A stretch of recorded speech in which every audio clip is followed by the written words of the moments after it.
नमस्कार, मी प्राची साळुंखे. साम संजीवनी या आरोग्यविषयक कार्यक्रमात आपलं सगळ्यांचं मनापासून स्वागत. आज आपण एका गंभीर विषयावर बोलणार आहोत, ज्याने आजकाल अनेकांच्या मनात भीतीचं वातावरण निर्माण केलंय. तो विषय म्हणजे तरुणांमध्ये वाढता हृदयविकाराचा धोका आणि त्यावरील उपाय. आणि त्यासाठी आपल्यासोबत आहेत हृदयरोग तज्ज्ञ डॉक्टर सुधीर शेतकर. आपण त्यांचं स्वागत करूयात. सर, आपलं अगदी मनापासून स्वागत आहे. थँक्यू, धन्यवाद.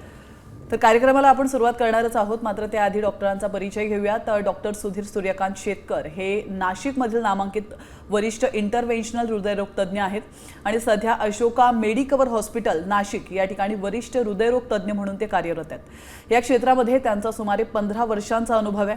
त्यांनी हृदयाच्या अनेक जटिल समस्या सोडवल्यात. त्यांनी MBBS Grant medical college Mumbai, MD Saurashtra university Gujarat आणि DM कार्डिओलॉजीचं शिक्षण नवी दिल्लीतील प्रख्यात अखिल भारतीय आयुर्विज्ञान संस्थांमधून पूर्ण केलंय. तर FESC आणि FSCAI या नामांकित आंतरराष्ट्रीय फेलोशिप देखील त्यांनी मिळवलेल्या आहेत. आपण पाहतोय हृदयाशी संबंधित इंटरव्हेन्शनल कार्डिओलॉजी, रेडियल एंजिओग्राफी आणि एंजिओप्लास्टी, कॉम्प्लेक्स कोरोनरी इंटरव्हेन्शन, त्याचप्रमाणे इंट्राकॉर्नरी इमेजिंग आणि physiology, pacemaker device therapy, heart failure management, cardiac transplant आणि नॉन इन्व्हेन्सिव्ह कार्डिओलॉजी या क्षेत्रामध्ये त्यांना विशेष प्रावीण्य आहे. त्यांनी प्रतिष्ठित वैद्यकीय जर्नल्समध्ये देखील अनेक संशोधन लेख प्रकाशित केलेत. सोबतच विविध राष्ट्रीय आणि आंतरराष्ट्रीय परिषदांमध्ये आपलं संशोधन सादर केलंय. तर मित्रांनो, तुम्ही देखील डॉक्टर सुधीर शेतकर यांना हृदयविकाराशी, हृदयरोगाशी संबंधित प्रश्न आत्ता या क्षणाला थेट विचारू शकता. त्यासाठी आमचा स्टुडिओ क्रमांक लिहून घ्या. आमचा स्टुडिओ क्रमांक आहे 022 410 1060. चला तर मग कार्यक्रमाला सुरुवात करूया. सर, पुन्हा एकदा आपलं अगदी मनापासून स्वागत आहे. धन्यवाद. खरं तर फार महत्त्वाचा प्रश्न आहे. सुरुवात करूयात कोरोनरी आर्टरी डिसीज पासून. याचा अर्थ नेमका काय? आता कोरोनरी आर्टरी डिजीज हे काय ते जाणण्यासाठी तुम्हाला हे पण माहीत पाहिजे की हृदयाचं कार्य काय आहे. आपलं हृदय एक पंपसारखं पूर्ण शरीराला रक्तपुरवठा करतो आणि हे करण्यासाठी हृदयाला पण रक्ताची गरज असते. तर हृदयाला जे रक्तपुरवठा होतो ते रक्तपुरवठा करणाऱ्या धमन्या म्हणजेच कोरोनरी आर्टरी, आणि त्यांच्यामध्ये जेव्हा आजार होतो, ब्लॉकेजेस होतात, त्यांना आम्ही कोरोनरी आर्टरी डिजीज किंवा CAD असं नाव दिलेलं आहे. तर हृदयाला रक्तपुरवठा करणाऱ्या धमन्यांमध्ये होणारे ब्लॉकेजेस त्यांना आम्ही कोरोनरी आर्टरी डिजीज असं म्हणतो. बरं. आणि हृदयरोगासाठी सामान्य जोखमीचे घटक नेमके कोणते? हृदयरोग होण्यासाठी, आता हृदयरोग खूप मोठं टर्म झालं. आपण आता आपल्या ह्या संवादनात बोलताना आपण कोरोनरी डिजीज हे वाक्य वापरूयात. कारण की हृदयरोग म्हटलं तर आपण झडपांचे आजार आले, हृदयांच्या ठोक्यांचे आजार आले, मसल्सचे आजार आले, एक खूप मोठं टर्म झाला. तर कोरोनरी आर्टरी डिजीजसाठी जे जोखमेचे तत्व आहेत त्याला आम्ही रिस्क फॅक्टर्स म्हणतो. त्यांना आम्ही 2 ग्रुपमध्ये विभाजित करू शकतो. एक आहे मॉडिफायबल आणि एक आहे नॉन मॉडिफायबल. नॉन मॉडिफायबल म्हणजे ज्यांना तुम्ही बदलू नाही शकत, आणि त्यात येतं तुमचं अनुवांशिक रिस्क. काही फॅमिलीजमध्ये हार्ट अटॅकचं रिस्क जास्त असतो, तर ते जेनेटिक रिस्क आहे. वय एक रिस्क फॅक्टर आहे. आफ्टर 60-70 इयर्स कोरोनरी डिजीजचा रिस्क खूप जास्त वाढतो. तर हे 2 जे फॅक्टर्स आहेत हे तुम्ही चेंज नाही करू शकत, बदलू नाही शकत. पण मोस्ट सगळे जे कारणं आहेत ज्याच्यामुळे की कोरोनरी डिजीज होतो हे मॉडिफायबल कॉजेसमध्ये येतात. म्हणजे ते तुम्ही कोणत्या ना कोणत्या प्रकारे तुम्ही त्याला बदलू शकता किंवा ॲटलिस्ट काही तर चेंज करू शकता. त्यात मग येतं high blood pressure, diabetes, high cholesterol, physical inactivity, दिवसभर बसून राहणे, work from home culture, excess of screen time, then लठ्ठपणा, वेट गेन होणं, मेंटल स्ट्रेस हे एक खूप मोठं फॅक्टर आहे जे की आता तरुणांमध्ये आम्हाला खूप बघायला मिळतो आहे. तर सतत स्ट्रेसमध्ये राहणं, टार्गेट्स अचीव करणं, हेच कंटिन्युअस मेंटल स्ट्रेस, हाय कोलेस्ट्रॉल जे मी आता सांगितलं. तर हे सगळे जे फॅक्टर्स आहेत हे मॉडिफायबल रिस्क फॅक्टर्स आहेत. म्हणजे तुम्ही काही प्रमाणात त्यांना कंट्रोल करू शकता. तर हे 2 मुख्य जे रिस्क फॅक्टर्स आहेत ते मी तुम्हाला सांगितले आहेत, मॉडिफायबल आणि नॉन मॉडिफायबल. बिलकुल. सर, आपल्याला पहिला कॉल आलेला आहे वाईवरून. सौरभ जगताप बोलतायत. नमस्कार सौरभजी, आपला प्रश्न विचारा. नमस्कार डॉक्टर. नमस्कार डॉक्टर, माझा आता एज 38 आहे. मी पुण्यामध्ये एका कंपनीमध्ये वर्क करतो. तसं फिटनेस वाईज सगळ्या टेस्ट ओके आहेत, पण मला हल्ली वॉकला पण मी वीकमध्ये 3 दिवस जातो. जर मला हार्टचं आधीच प्रोएक्टिव्हली काळजी घ्यायची असेल तर त्यासाठी काय करावं लागेल? कारण की आमचं स्ट्रेसफुल एन्व्हायरमेंट असतं, तुम्हाला तर माहिती आहे हल्ली. आणि दुसरी गोष्ट, असा थकवा कधी कधी जाणवतो, स्ट्रेस जाणवतो, त्यासाठी काय करता येईल?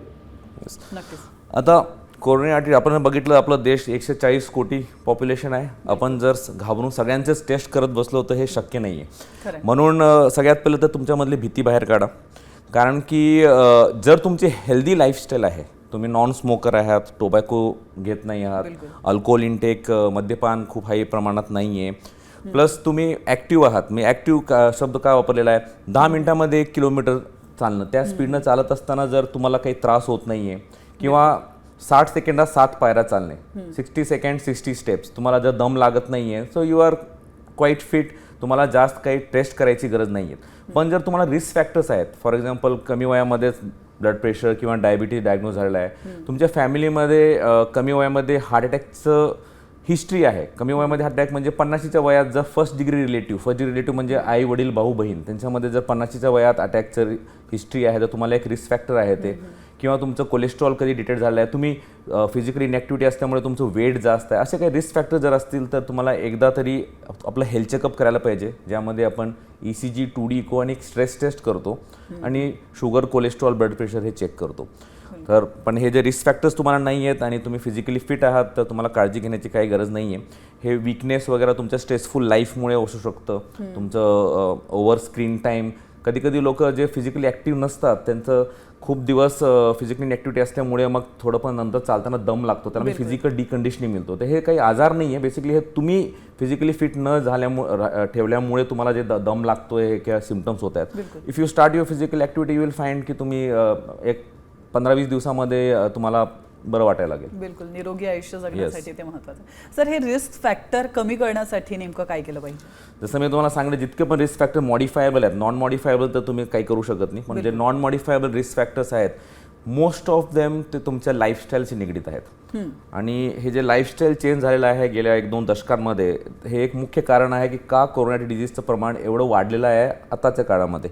तुम्हाला ऐकण्यात येत असेल की आता कमी वयामध्ये अटॅक्स येत आहेत. एक्झॅक्टली. पण 15-20 वर्षापूर्वी इट वॉज व्हेरी रेअर. म्हणजे मी स्वतः MBBS मध्ये असताना आम्ही 40 वर्षाच्या खाली लोकांची ECG पण काढत नव्हतो, म्हणजे इट वॉज अनहर्ड ऑफ. पण आता इतकं कॉमन झालेलं आहे. तर हे लाईफस्टाईल जे बदललेली आहे, तर हायपरटेन्शन, डायबिटीज, हाय कोलेस्ट्रॉल हे सगळं आपल्या लाईफस्टाईलशी निगडीत आहे.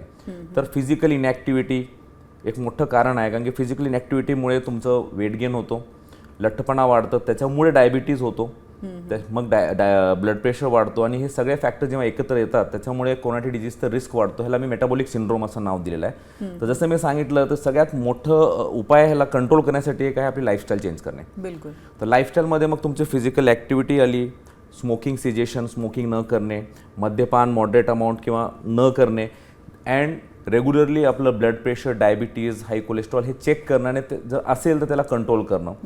अवॉइड मेंटल स्ट्रेस, झोप व्यवस्थित होणं पण खूप गरजेचं आहे.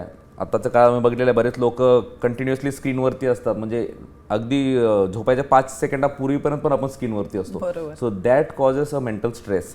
तर बऱ्याच लोकांना माहीत नसेल की द ब्ल्यू लाईट जे स्क्रीनमधून येते आपल्या डोळ्यावरती, हे आपल्या स्लीप सायकलला डिस्टर्ब करते. तर खूप जास्त स्क्रीनवरती राहणे त्याच्यामुळे डायरेक्टली हार्टचा आजार वाढत नाही, पण हे जे स्लीप सायकल डिस्टर्ब झाल्यामुळे जे गोष्टी घडतात, स्ट्रेस वाढणं, त्याच्यामुळे डेफिनेटली हृदयाचे हे जे ब्लॉकेजेसचे प्रकार आहेत, आजार आहेत, हे वाढतात. तर लाईफस्टाईल चेंज करणं, रेग्युलर चेकअप्स करणं आणि काही रिस्क फॅक्टर्स असतील तर त्यांना कंट्रोल करणं हे सगळ्यात उत्तम उपाय आहे हे आजारापासून वाचण्यासाठी. अगदी बरोबर. पण सर, असं ऐकण्यात येतं की कोविडपासून हे प्रमाण जरा वाढलं आहे, म्हणजे कोरोनरी आर्टरी डिसीज जे तुम्ही म्हणताय ते कोविडपासून वाढलं आहे, हे खरं आहे का? कोविड एक व्हायरल इन्फेक्शन आहे, आपल्या सगळ्यांना माहीत आहे की हे एक व्हायरस आहे. तर व्हायरल इन्फेक्शन जेव्हा एखाद्याला होतो तेव्हा बॉडीमध्ये इन्फ्लेमेशन सेटअप होतो, आणि कोरोनारी डिजीजच्या कारणामध्ये एक कारण इन्फ्लेमेशन पण आहे. आणि कोविडमध्ये जे हृदयाचं रक्तवाहिनीचं आतलं थर आहे, इंडोथिलियम म्हणतो आम्ही त्याला. इंडोथिलियम खूप इम्पॉर्टंट गोष्ट आहे हृदयाच्या रक्तवाहिनीच्या आतमधलं थर, ज्याच्यामुळे की आपलं जे रक्त आहे ते गाठत नाही. जर इंडोथिलियममध्ये काही डिस्फंक्शन झाला तर रक्त घट होऊन तिथं क्लॉट्स बनायचा रिस्क वाढतो. तर ज्या लोकांना सौम्य प्रमाणात कोविड झालेला आहे, म्हणजे सिंपल कोविड, काही ऑक्सिजन लागलं नाही किंवा जस्ट काही सिम्पटम्स झाले, तशा लोकांमध्ये रिस्क एवढं वाढलं नाही आहे. पण ज्या लोकांमध्ये तीव्र प्रमाणात कोविड झालेला आहे, ऑक्सिजन लागला, ज्यांना रेमडेसिवीर द्यावा लागलेला आहे, अशा लोकांमध्ये डेफिनेटली हृदयाचे जे आजार आहेत, हे हार्ट अटॅकचं प्रमाण वाढलेलं आहे. त्याचे दोन मुख्य कारण म्हणजे एक तर इंडोथिलियल डिस्फंक्शन मी जे सांगितलं, रक्तवाहिनीचं आतलं थरमध्ये डिस्फंक्शन होणं, क्लॉट्स बनणे, आणि कोविड जे व्हायरस आहे इटसेल्फ त्याच्यामुळे थ्रोम्बोजेनिसिटी वाढतो. थ्रोम्बोजेनिसिटी म्हणजे रक्त घट होणे. तर अशा लोकांना आम्ही त्यावेळी रक्तपातळीचे इंजेक्शन्स आणि टॅब्लेट्स पण दिलेले आहेत, आणि बरेच लोकांना आपण हे टॅब्लेट्स 6 महिने ते 1 वर्ष नंतर पण कंटिन्यू ठेवलेले आहेत. तर कोविडमुळे हे इन्फ्लेमेशन झाल्यामुळे आणि रक्तघट झाल्यामुळे हे हार्ट अटॅकचं जे प्रमाण आहे वाढलेलं आहे. ॲटलिस्ट 10 to 20% टाइम्स हे रिस्क वाढलेलं आहे. पण ज्यांना सौम्य प्रमाणात झालेलं आहे त्यांच्यामध्ये हे आढळून आलेलं नाही. बिलकुल.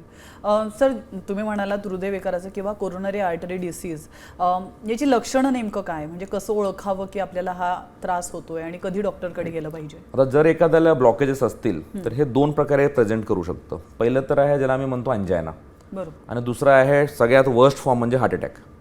तर अंजायना म्हणजे जेव्हा तुमच्या रक्तवाहिन्यांमध्ये ब्लॉकेजेस आहेत पण ते 100% झाले नाहीत अजून.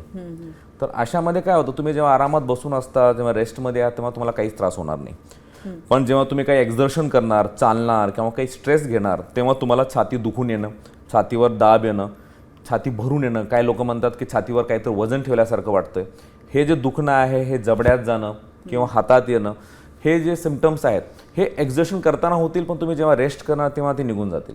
ह्याला आम्ही अंजाना म्हणतो. तर अंजाना केव्हा होतो, जेव्हा तुम्हाला ब्लॉकेजेस आहेत पण ते अजून 100% झाले नाही आहेत, अटॅक नाही आहे. तर आरामात बसत असताना हृदयाला रक्ताची गरज कमी असते, पण जेव्हा तुम्ही एक्झर्शन करता तेव्हा हृदयाला रक्ताची गरज वाढते, पण ब्लॉकेजमुळे तेवढं रक्त पोचत नाही, म्हणून हे सिम्पटम्स होतात. बरोबर. तर हे अंजानाचे सिम्पटम्स आहेत. पण जर सपोज आपण ह्याला नेग्लेक्ट केलं आणि एका दिवशी रक्तवाहिनी 100% बंद झाली, तर हृदयाच्या त्या भागाला पूर्ण रक्तपुरवठा खंडित होतो, आणि मग हृदयाचे ते जे सेल्स आहेत, हृदयाचा जो तो भाग आहे तो डेथ होत राहते, त्याचे कम्प्लीट डिस्ट्रक्शन सुरुवात होते, आणि तेव्हा जे त्रास होतो त्याला आम्ही हार्ट अटॅक म्हणतो. तर हार्ट अटॅकमध्ये तुम्हाला इवन बसताना सुद्धा छातीत दुखणं, छाती भरून येणं, हे जे पेन आहे, जसं मी तुम्हाला सांगला, जबड्यात जाणं किंवा हातात रेडिएट होणं, काय काय लोकांना अटिपिकल सिम्पटम्स होतात, स्पेशली फिमेल्समध्ये किंवा ज्यांना डायबिटीज आहे. डायबिटीज पेशंटमध्ये बऱ्याचदा छाती दुखणं होत नाही, कारण की त्यांचे पेन सेन्सेशनचे फायबर्स डायबिटीजमुळे ते निकामी झाल्यामुळे त्यांना चेस्ट पेन होत नाही, त्याच्याऐवजी त्यांना अटिपिकल सिम्पटम्स होतात, म्हणजे फक्त दम लागणे. काय काय लोकांना फक्त ॲसिडिटी सारखं होतं की मला फक्त छातीत जळजळ होत आहे. जर अटॅक खूप तीव्र असेल तर त्याच्यामुळे सडनली हार्टबीट्स कमी जास्त झाल्यामुळे धडधड होणे, काय चक्कर येऊन पडणे, वॉमिटिंग होणे, नॉझिया होणे, तर हे सगळे जे सिम्पटम्स आहेत हे हार्ट अटॅकचे सिम्पटम्स आहेत. तर तुम्हाला एकतर अंजाना होऊ शकतो, अंजाना तेवढं रिस्की नसतं, तुम्ही वेळेवरती हॉस्पिटलमध्ये जाऊन ट्रीटमेंट घेऊ शकता, पण heart attack is very risky. तर हे जे सिम्पटम्स तुम्हाला इवन रेस्टमध्ये आरामात बसताना होत असतील तर त्वरित आपल्याला हॉस्पिटलमध्ये जाण्याने ECG काढणं गरजेचं असतं. बिलकुल. आपण पाहतो 2 गोष्टी आहेत. डॉक्टरांकडे गेल्यानंतर डॉक्टर कधी कधी असं म्हणतात की हार्ट अटॅक आलाय आणि सडन कार्डियक अरेस्ट आलाय असं देखील म्हटलं जातं. तर ह्या दोन्ही गोष्टी एकच आहेत का? नो, हे दोन्ही गोष्टी एकत्र नाही आहेत. आता तुम्हाला मी पहिलं सांगितलं होतं की हृदयाचं कार्य काय आहे. तर हृदय पूर्ण शरीराला रक्तपुरवठा करतो, आणि हे करण्यासाठी हृदयाला ज्या गोष्टींची गरज आहे त्याच्यामध्ये सगळ्यात मोठी एक गरज आहे कंडक्शन सिस्टीम, विद्युत प्रणाली. आपल्या हृदयाला सांगावं लागत नाही हृदयाचे ठोके द्या म्हणून, आपण जन्मल्यापासून मरेपर्यंत हृदय इज कंटिन्युअसली वर्किंग. तर ते लयबद्ध पद्धतीने कसं कार्य करतो, तर हृदयामध्ये एक इलेक्ट्रिकल कंडक्शन सिस्टीम आहे. हृदय स्वतःची विद्युत निर्मिती करतो आणि ते पूर्ण हृदयावरती प्रसारित करतो, जेणे की आपलं हृदय एकदम नियमित पद्धतीने कार्य करतं. हृदयाचं वरचं चेंबर असतं आणि एक खालचं चेंबर असतं. पहिलं वरचं चेंबर बीट करतं, रक्त खाली जातं, आणि मग खालचं चेंबर बीट करतं, रक्त पुढे जातं. तर ह्या प्रकारे लयबद्धता मेंटेन असते आपल्या हृदयामध्ये. सडन कार्डियक अरेस्ट म्हणजे हृदयाच्या विद्युत प्रणालीचा प्रॉब्लेम आहे. काय लोकांमध्ये सडनली हार्टबीट्स खूप प्रमाणात वाढल्यामुळे हृदय जे आहे एकाच ठिकाणी थरकापतो, पंपिंगच होत नाही, त्याला मी व्हेंट्रिक्युलर फिब्रिलेशन म्हणतो. तर जेव्हा हे घडतं तेव्हा हृदयाची पंपिंग थांबून जाते आणि हृदय फक्त एकाच ठिकाणी थरकापतो, मेंदूला रक्तपुरवठा खंडित होतो, आणि जर तुम्ही हे हृदयगती परत सुरळीत नाही केली within 3 to 4 minutes then death निश्चित आहे. जे तुम्ही खूप आता सोशल मीडियावरती खूप प्रमाणात लोक व्हिडिओ टाकतायत की माणूस उभा होता आणि डायरेक्टली कोलॅप्स झाला, this is sudden cardiac arrest. Heart attack त्याच्या विपरीत हार्ट अटॅक हृदयाच्या रक्तवाहिन्यांचं ब्लॉकेजेसचा आजार आहे. रक्तवाहिनी ब्लॉक झाली, छातीत दुखणं चालू झालं, चेस्ट पेन झाला, तर पेशंटला सिम्पटम्स होतात जे मी तुम्हाला आता मागाशी सांगितले की हार्ट अटॅकचे काय सिम्पटम्स आहेत. त्याच्या विपरीत sudden cardiac arrest is like suddenly patient collapse होऊन जातो. तर सडन कार्डियक अरेस्टचे जे कारणं आहेत ते हार्ट अटॅकच्या कारणांपेक्षा थोडे वेगळे आहेत. आता एखाद्याला मेजर जर कार्डियाक अटॅक आला, खूप मोठा हार्ट अटॅक आला, तर त्याला सडन कार्डियाक अरेस्ट होऊ शकतो. तर काही heart attack sudden cardiac arrest सारखे प्रेझेंट करतात, पण सगळे cardiac arrest are not heart attacks. काही अनुवांशिक आजार आहेत ज्याच्यामध्ये हृदय जाड होऊन जातो, एवढं जाड होऊन जातो की त्याच्यामुळे हृदयाच्या पंपिंगमध्येच अडथळा निर्माण होतो. हायपरट्रॉफिक कार्डिओमायोपॅथी नाव आहे त्याचं. हे एक कॉज आहे सडन कार्डियाक अरेस्टचा. काही अनुवांशिक आजार आहे ज्याच्यामध्ये हृदयाचे ठोक्यांचे आजार लहानपणापासून असू शकतात. लॉंग क्यूटी सिंड्रोम्स, ARVD नावाचा एक आजार आहे. तर हे सगळे अनुवांशिक आजार आहे ज्याच्यामध्ये की तुम्हाला कार्डियाक अरेस्ट होऊ शकतो. आणि जर तुम्हाला पहिलंच हार्ट अटॅक येऊन गेलेला आहे आणि तुमच्या हृदयाला डॅमेज झाला आणि हृदयाची पंपिंग 30% कमी झालेली आहे, अशा लोकांमध्ये कार्डियाक अरेस्ट होऊ शकतो. सो कार्डियाक अरेस्ट हृदयांच्या विद्युत प्रणालीमध्ये जे शॉर्ट सर्किट होतो, समजून घ्या, सर्वसामान्य माणसाला सांगायचं म्हटलं तर शॉर्ट सर्किट झाल्यामुळे होणारा प्रकार आहे, ज्यात सडन पेशंट कोलॅप्स होतो. त्याला इमिजिएटली ट्रीट केल्याशिवाय वाचवणं शक्य नाही आहे. म्हणजे आउट ऑफ हॉस्पिटल कार्डियाक अरेस्टच्या पेशंटमध्ये 90% मोर्टॅलिटी आहे. हॉस्पिटलमध्ये पण जर कार्डियाक अरेस्ट मॅनेज केला तरी पण हे chances of survival are as close to only 10 to 20%. बिलकुल. त्याच्या विपरीत हार्ट अटॅक म्हणजे हृदयाच्या रक्तवाहिनीमध्ये होणाऱ्या ब्लॉकेजमुळे होतो. हे दोन्ही वेगळ्या गोष्टी आहेत. ज्याला आपण तीव्र हृदयाचा झटका असं म्हणू. तीव्र झटका आला तर कार्डियाक अरेस्ट होऊ शकतो, पण सगळे cardiac arrest are not because of heart attack. Okay. असं जर झालं सपोज की अचानक व्यक्ती कोलॅप्स झालेला आहे किंवा त्याला तीव्र हृदयविकाराचा झटका आलेला आहे, तर त्यावेळेला तुम्ही म्हणालात की त्याला इमिजिएट ट्रीट करणं गरजेचं आहे. तर ती ट्रीटमेंट काय असू शकते? आता जर कार्डियाक अरेस्ट झालेला आहे पेशंट, म्हणजे पेशंट कोलॅप्स झालेला आहे, तो कॉन्शियसच नाही, सगळ्यात पहिलं काम आपल्याला करायला पाहिजे की हेल्प, कॉल दी हेल्प. तुम्ही किती पण काही प्रयत्न केला तुम्ही एकटे काही करू शकणार नाही. सो इमिजिएटली कोणी पण असेल त्याला तुम्ही फोन करायला सांगायला पाहिजे की जवळचं हॉस्पिटल त्या ॲम्ब्युलन्सला कॉल करा, आणि तेव्हापर्यंत तुम्ही इमिजिएटली CPR चालू करायला पाहिजे. CPR म्हणजे सगळ्यात पहिलं पेशंटला, जे पण पेशंट आहे त्यांना फ्लॅट जागेवरती झोपवा. तुमचे दोन्ही हात असं ठेवून पेशंटच्या छातीचा खालचा जे भाग आहे तिथे ठेवून स्वतः कृत्रिम हृदयाला चालना द्या. येस. तर ते 100 to 120 टाइम्स पर मिनिट करा. CPR मध्ये स्वतः पेशंटला श्वास देणं पण होतं. पण कसं कधी कधी जेव्हा हे घडतं तेव्हा वॉमिटिंग झालेली असते, काही लोकांना सोशल रिझन्समुळे श्वास देणं शक्य होत नाही, तर तशामध्ये ते पूर्ण CPRच थांबवून टाकतात. तर ते करण्यापेक्षा तुम्ही फक्त जर चेस्ट कम्प्रेशन जरी दिले, that is non as chest compression only CPR, तर that is also will be very beneficial. तर ते पण मदतीचं असेल. तर एखादा पेशंट जर तुमच्यासमोर कोलॅप्स झाला आहे तर तुम्ही सगळ्यात बेस्ट करू शकता call for help and immediately start CPR. Now हे जर कोलॅप्स हृदयाच्या ठोक्यांचा जे प्रकार मी तुम्हाला आता सांगितलं होतं, व्हेंट्रिक्युलर फिब्रिलेशन म्हणजे हृदय फक्त थरकापतो एकाच ठिकाणी, त्याच्यामुळे झाला असेल तर त्याला डिफिब्रिलेशन शॉक जे देतो आपण, ते दिल्याशिवाय ते हार्टबीट्स रेग्युलर होणार नाही. सो तुमचं CPR हे थेरपी येईपर्यंत पेशंटला मदत करते, म्हणजे बॉडीचं रक्तप्रवाह चालू ठेवतं, ब्रेन डॅमेज होऊ देत नाही. आणि जसं डिफिब्रिलेशन येणार तेव्हा सगळ्यात फर्स्ट काम असतं ते डिफिब्रिलेशन पेशंटच्या छातीवर लावून पेशंटचा ECG इमिजिएटली बघून शॉक करणं. शॉक केल्याशिवाय हार्टबीट्स रेग्युलर होणार नाही. ओके. आणि एन्जिओप्लास्टी किंवा बायपास सर्जरी म्हणजे नेमकं काय, त्याविषयी काय सांगाल? हे ट्रीटमेंट आहेत ब्लॉकेजेसचे. तर एकदा जर आपल्याला वाटलं की आपले जे सिम्पटम्स आहेत हे कोरोनारी डिजीजचे सिम्पटम्स आहेत, तर आपण पहिले नॉन इन्व्हेजिव्ह टेस्ट करतो, इको, स्ट्रेस टेस्ट, त्याच्यावरून निदान होतं की ब्लॉकेज असू शकतात. मग ब्लॉकेजेस आहेत का नाही ते निदान करण्यासाठी आपण जे टेस्ट करतो that is angiography. So angiography म्हणजे ब्लॉकेजेस बघणे. आता ब्लॉकेज बघितल्यानंतर ब्लॉकेजेस आपल्याला काढायचे आहेत, तर हे करण्याचे आपल्याकडे 2 मार्ग आहेत. एक आहे एन्जिओप्लास्टी, दुसरा आहे बायपास.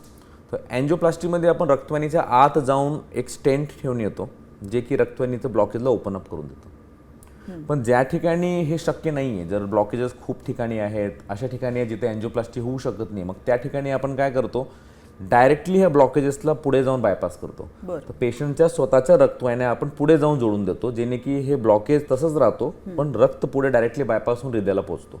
सो एन्जिओप्लास्टी आणि बायपास हे 2 ट्रीटमेंट पद्धती आहेत आपल्याला ब्लॉकेजेसचं मॅनेजमेंट करण्यासाठी. आणि इंट्राकॉर्नरी इमेजिंग म्हणजे नेमकं काय, त्याविषयी काय सांगा? आता कसं जसं जसं टेक्नॉलॉजी प्रगत होत चाललेली आहे तसं एन्जिओग्राफीच्या पुढे पण जाऊन आपण हृदयाच्या रक्तवाहिन्या बघतो.